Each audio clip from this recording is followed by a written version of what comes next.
let me ask you something. What if the worst thing that ever happened to you was actually the key to your greatest success? It's a powerful idea, right? Today, we're going to dig into that. This idea that it's not what happens to us, but how we choose to see it that truly matters. And we're going to see this ancient wisdom in action through the absolutely incredible story of one of history's most resilient leaders. So let's kick things off with this profound thought from, of all people, a Roman emperor, Marcus Aurelius. He wrote that we aren't troubled by events themselves, but by our judgment of them. Now, just think about that for a second. It means the power to overcome any obstacle isn't somewhere out there. It's right here, inside our own minds. And the craziest part, he says we can change our perspective in an instant. Okay, I want you to step into a story with me for a minute. Just imagine you've got this one singular driving ambition. Everything you do, every single choice you make, it's all aimed at this one lifelong goal. And you know what? You're succeeding. Big time. You're young, you're full of energy, and your political career is just taking off like a rocket. You've held one powerful position after another, and that lifelong dream you've had, it is finally, truly within your reach. You can almost taste it. And then, just like that, everything changes. You're 39 years old. You start to feel, well, a little run down. A visit to the doctor delivers a diagnosis that just shatters your world. Polio. Your life, as you've known it, is never going to be the same. So, that's it then, isn't it? The dream is dead. The career you've spent your entire adult life building, the future you've planned so meticulously, it's all gone. It's over, right?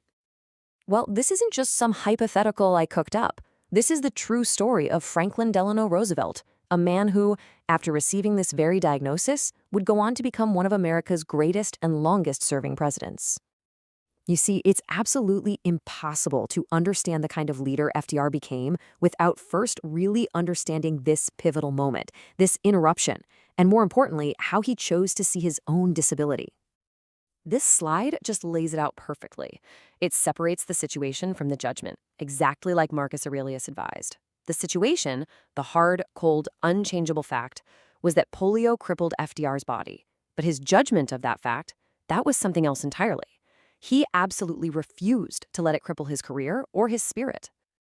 This right here is the absolute core of Roosevelt's mindset. It's this powerful distinction between a fact and our judgment of it. So let's break down exactly how he put this principle into practice in his own life. Okay, so for FDR, the external thing was the illness itself. That he was physically disabled, that was an unchangeable fact. But his internal judgment, that was 100% within his control. He made a conscious choice not to be defined by his illness. And the result of that choice, he pretty much wiped away any trace of a victim mentality almost immediately. Now, it's really easy to hear a word like acceptance and think it just means giving up or being passive. But that is a huge, huge misunderstanding of this incredibly powerful mindset. Let's get really clear on what it truly means to practice this kind of acceptance. See, Stoic acceptance isn't about passively letting things happen to you.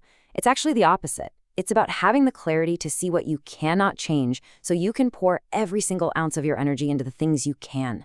It's a strategic choice, not a surrender. It's all about where you focus your fight. So what's the big takeaway from FDR's story? Well, it brings us right back to where we started with Marcus Aurelius.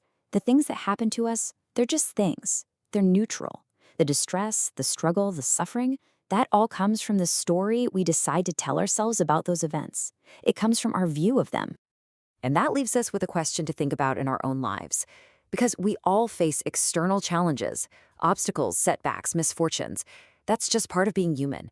The real question isn't whether they'll happen, but how we're going to respond. So think about it. What is your external thing? And maybe more importantly, what will your judgment of it be?